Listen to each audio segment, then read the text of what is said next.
Hey, how's it going? And welcome back to the Who Cares show. You may have noticed that Democrats are still trying to go by the line of segregation as a moral obligation because if you don't think so, you're a racist. No, this still hasn't gone old for them. So why haven't they let this go? And why are they so obsessed with race?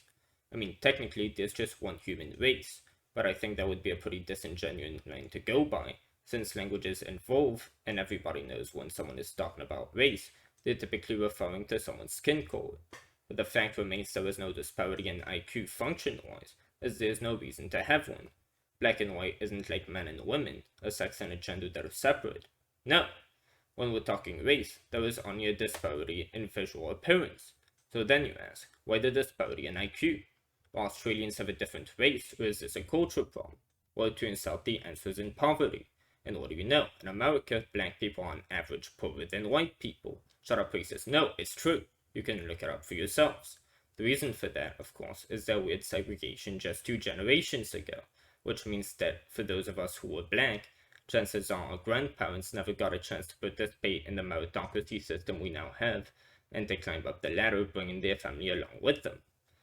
Now, statistically, that's already bound to bring that racial group lower in wealth, since skin color isn't like having Down syndrome.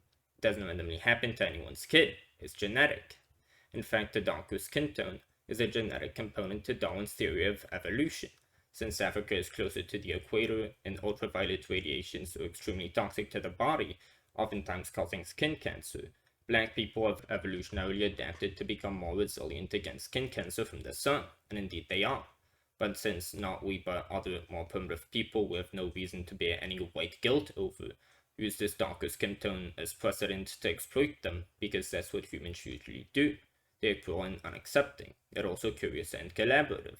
And our evolution these days comes from our progress in this new ability called being self-critical and allowing ourselves to correct those bad aspects of our species over time. Again, this was a species problem, not a whiteness or corporate elitism problem. But because of that negative aspect of human behavior that we took so long to take meaningful steps to correct, it wasn't so long ago that we still had a pretty barbaric system that included things such as slavery, which are now thankfully gone. But moving in this new positive direction is pretty much what defines the new revolution of the century. The Civil Rights Act, allowing women to vote, gay people having the right to marry, and so on. We've become more and more accepting of those who are different from us, who don't fit in with the majority, gay and trans people, and this rate of acceptance has been grown exponentially until the anti-trans narrative came back out of thin air. Sort of shows you the right has their head on their shoulders more than the left about this, since despite the left's long-term attempts to revive segregation by pretending that white supremacy is actually 30 years older than it really was, they still haven't managed to give us more white supremacists than flat earthers in this country for over a decade. CNN and MSNBC have entirely failed at that. But back on topic, I tend to go on tangents. It's undeniable that the redistribution of wealth throughout generations after a system that wasn't the 2 generation old meritocracy system we now have, that aspect of race beyond physical appearance takes way longer to correct than the level of social acceptance of people of that different skin color. If you disagree, just do a little thought experiment, to which I believe the answer is rhetorical. Hypothetically, let's say we allow McDonald's to resegregate tomorrow, in fact today. Let's say they're fortunate enough to actually go through with it.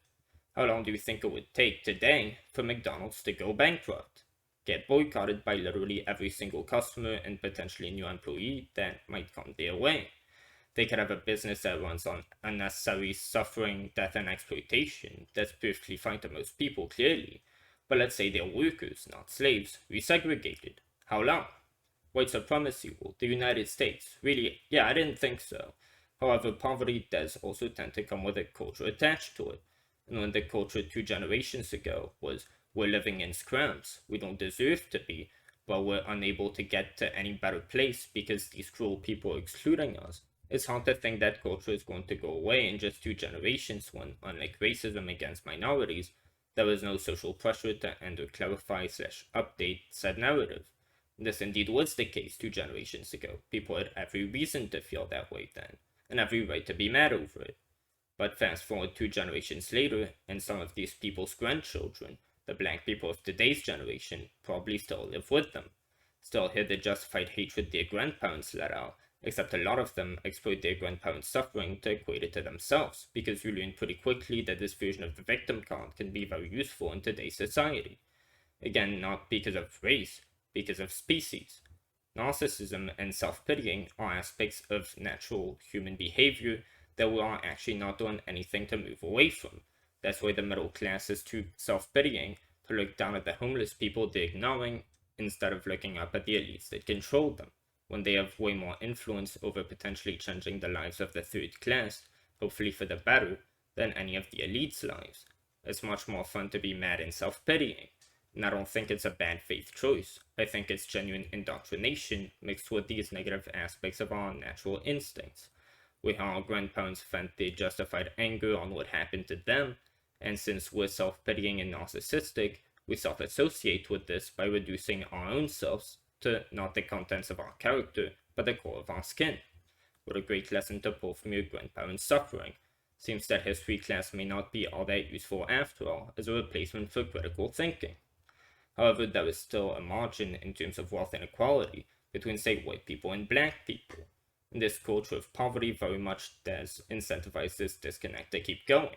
A sense of identity with a community and philosophy on life that, well, college isn't worth trying to go after, for example. We don't have the privilege to make a successful attempt out of trying our best given what we have. Except that with today's technology and the willingness of teachers to help kids get equal opportunity, trust me, I've seen it firsthand, and yes, I've only gone to public school my whole life. Yeah, it's fair to say things are a bit different now, but whatever the cause may be, it's sort of useless to talk about any of it if we're not going to address the actual solutions. And the problem with this situation in particular is that the list of options is very narrow, in fact worth two. We can't change the past, however offensive it might have been. We can't erase it, unless we go with option number 2. We can only fix what we have and move on from there, which we did in 1965 with the Civil Rights Act. We desegregated and systemic racism ended, except for affirmative action, which the courts just finally struck down, so it's fair to say there is by definition no more systemic racism. All forms of Jim Crow are now illegal. Now, of course, the most logical and, well, pretty much only option is to wait. The past may have ripples on the present and future, but the more we keep trying to go back to it with cultural issues, the more we follow CNN and Hutu Radio, aka MSNBC, the slower we're actually moving. So we end off that it's unnecessary and counterproductive to our supposed cause. Bad faith clickbait meant to get eyeballs usually is, and sometimes these eyeballs come at the price of making communities turn on one another. But if we're not fine with waiting, our ancestors were also too impatient to wait to be dead and have us find out how the world really works and what all those stars are. So they created religions to address such questions and to shield themselves from the inevitable fear of death. Again, this is not new. But if we want to address this problem and we can't wait the time we have to wait, we can go with the option of wealth redistribution. We can steal all the money from the richer people that they don't need to survive and give it to the poorer people. What's that? You saved up your life savings to give your own children, who you care about most, the best chances in life? Hold up a second, racist. You see that kid in the orphanage? He deserves wealthy and caring parents just as much as your kid does. You can't really argue with that. That's a fair point, whichever way you choose to look at it. So you know what we're going to do about all that? Well, we're going to steal your money and give it to that kid who, again, deserves it just as much. Good luck with your 2 kids. You will only get to see and care for one of them. We're sure you'll understand. Thank you for your mandatory charitability. Hold up a second. That doesn't work because we live in a democracy. Money is a property you own, otherwise that money couldn't be stolen from you in the form of taxpayer money. In a democracy with property rights, clearly this isn't going to work. Well, thankfully, Governor Ron DeSantis has a different approach. He would like to appeal to the populist brand of progressivism that claims that today's middle class, especially the minority groups, are the victims of everything. Hence the name middle class, because they're on the tip of the victimhood spectrum, obviously. Since history is so offensive to progressives like Cenk Uygur, who are of the belief that America is a horrible place so long as segregation keeps having happened, good luck changing that, by the way. But apparently that's Cenk Uygur's one and only talking point, and he's sticking to it to his grave. He believes that this country is racist for the fact that it used to be racist, and Ron DeSantis has the perfect solution for him.